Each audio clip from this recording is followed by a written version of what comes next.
Hi guys, welcome back to my channel. Today I wanted to talk to you guys about how I was able to pass physiology. Not only did I pass physiology, but I took it in the summer with two other classes. So I took 11 units. So I'm not gonna be making this video fancy. I just want this video to help somebody, to let them know that they can do it. So the first thing, what I always say is, before you take a class, make sure you go and rate my professor and read about the professor. The students who are writing about these professors, they are very, very honest. They are not going to be holding back anything. They're going to let you know straight up if the professor is a good professor, if the professor doesn't teach well, whatever, they're going to let you know. So the first thing that you need to do is to go and rate my professor, to check out the professor that you are going to choose. But what if you didn't go and rate my professor and you don't know what the professor is like, and when you happen to be in the class, you see the teaching style and all that? Well, if that is the case, well, what you have to do, you have to just work with what you have, right? Because it's too late now for you to drop the class, and if you drop the class, you're probably going to get a W or whatever, or you probably don't want to drop the class because you don't want to be starting over.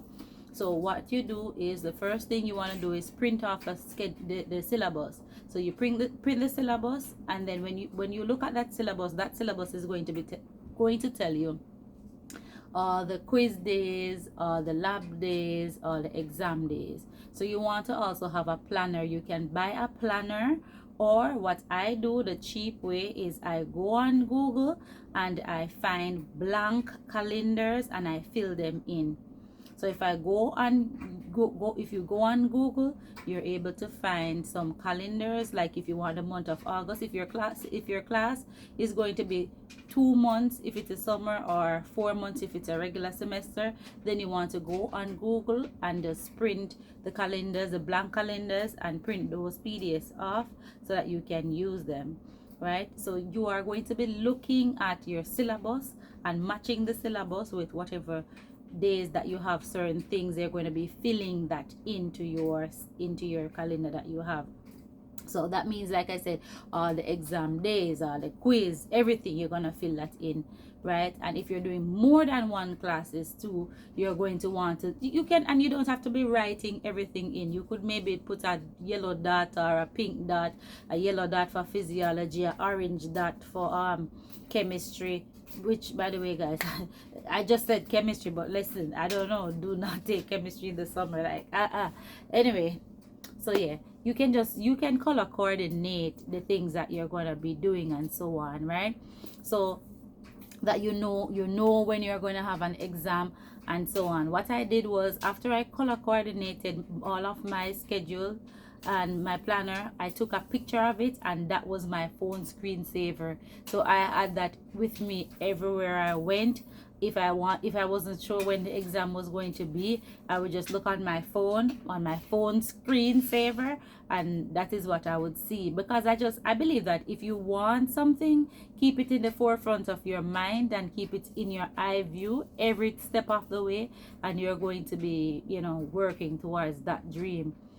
All right, so after so go and rate my professor, you have a schedule.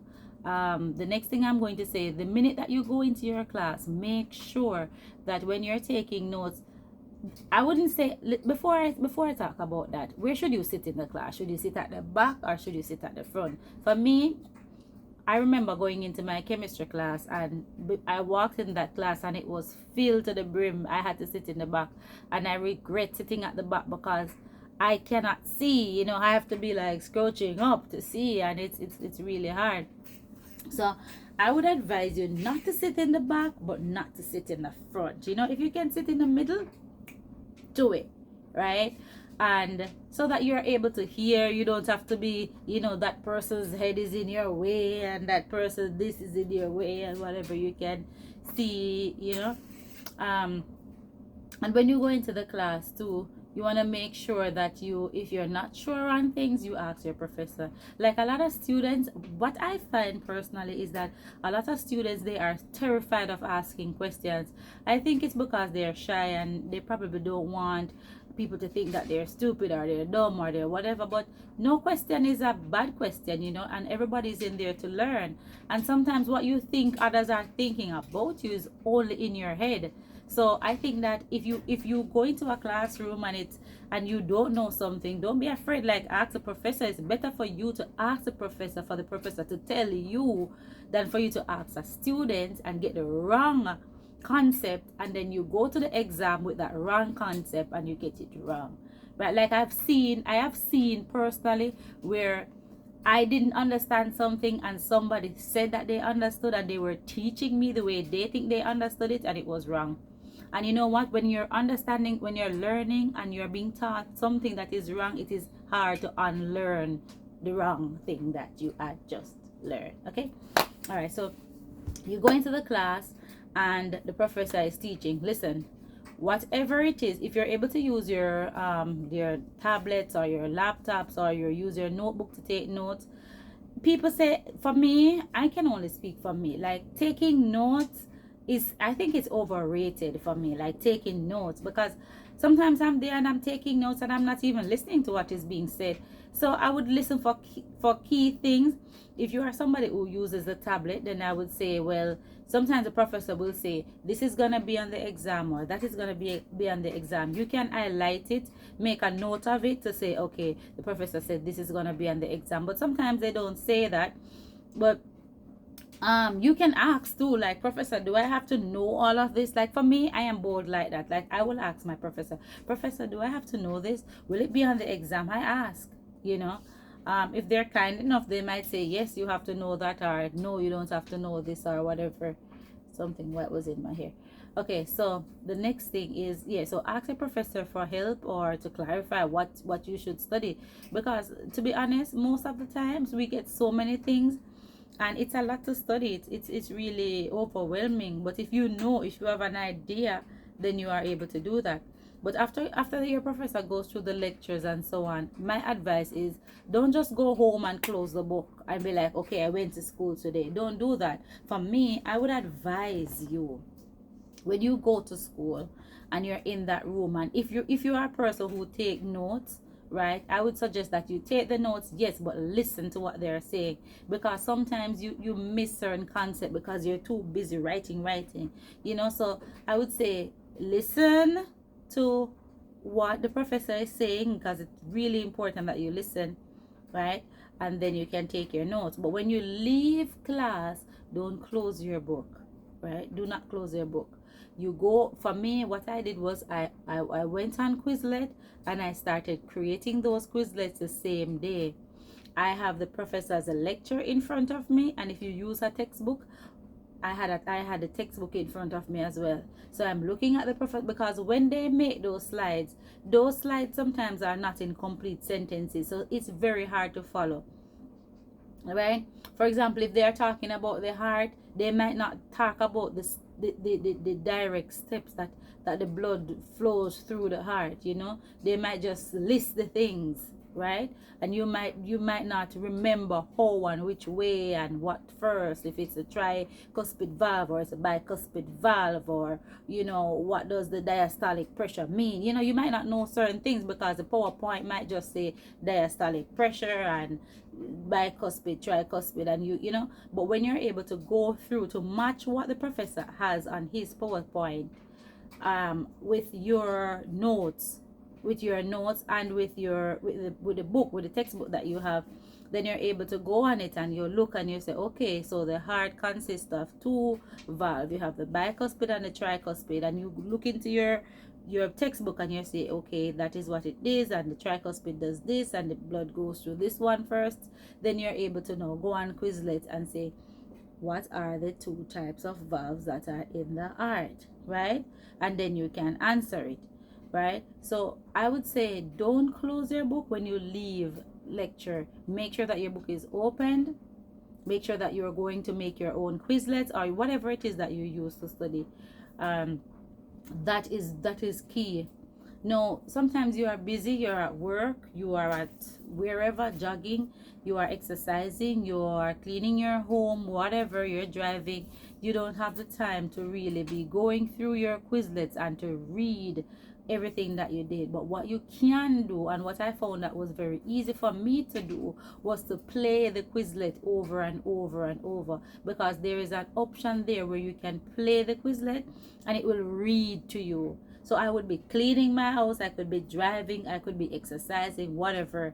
I am still learning because it is reading the thing to me, and I'm able to say, wait a minute, the answer is this. Oh, I didn't know that, because if I had set aside time to just study, because if it's a Friday, for example, for me, Fridays are busy because I have house chores to do before the Sabbath and so on, so I have a lot of things to get done. I really don't have the time to use that Friday to study, to be honest. I don't, because I have laundry, I have this, I have to clean, I have to wipe, I have to dust, I have to, so, but meanwhile I'm doing my chores, I have Quizlet that I made from the same week that is playing. And what are the two valves that are in the heart?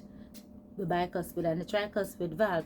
What does the SA node do? What is known as the pacemaker? Then those little things. So you're able to hear it, and then you're able to answer. So I always tell my friends, like, you say you don't have the time to study. You have your Quizlet, you have your phone. When you're driving in your car, you play it. That's what I would do. Another thing that I would do is I would make sure that if my exam was, for example, I try to make sure that I study at least five days ahead. Like, I want to give myself 5 days ahead. But when the thing is, you cannot just say, okay, my exam is tomorrow and I'm just gonna be studying. I don't know, for people it works, but for me it doesn't work. Like, I have to do a little bit of everything every single day, gradually, and that is how I understand, and that is how I learn. So I can't be like, okay, today is Monday, my exam is on Friday, I'm gonna start studying on Thursday. I would not understand. Like, I literally have to give myself at least 5 days to understand. And that is why creating those Quizlets is important for me. There are numerous other study apps that you can use, but for me, the cheapest, the most effective for me, I've used Quizlet for anatomy. I use it for physiology. I use it a little bit for chemistry, but chemistry was more math, so I didn't really have to go in depth with using the Quizlet. But I did use a little bit of it when it came on to like nomenclature, like naming compounds and so on. But I didn't really use Quizlet a lot for chemistry. But for physiology and anatomy, Quizlet. But like I said, when you leave class, you cannot leave class and then come home and or go to work or whatever. You have to still make sure that you're writing those things down, because the minute you do that, boom, you have a study option. You're, like I said, you're cleaning, you're doing whatever, you're able to study. If you do those things, I don't think you can not pass your exam. If you don't understand all of, if you did the professor, if you are asking questions that you don't know, if you're studying, if you have a friend that you can study with, do it. And if you don't have a friend that you can study with, study by yourself. For me, I use my whiteboards, I use my mirrors. Like, I would write everything. For example, if I'm going to do, alright, so if I'm going to have 4 chapters for my exams, I would get my whiteboard and I wrote all the 4 chapters of the exam that I have to study. And I would write the topics that I was given. So for example, if I was doing heart, I would write the heart. I would write chapter 11, the heart. Then I would write pacemaker of the heart. What does it do? How does sodium work with the heart? And if I was doing muscles next, I would say what is the physiology of how the muscles work in the body, right? In the what did I say? Guys, I don't know. In the muscle work, right? So yeah, I made sure that I had enough time to study and to write those things down. Like, for me, everywhere would be writing.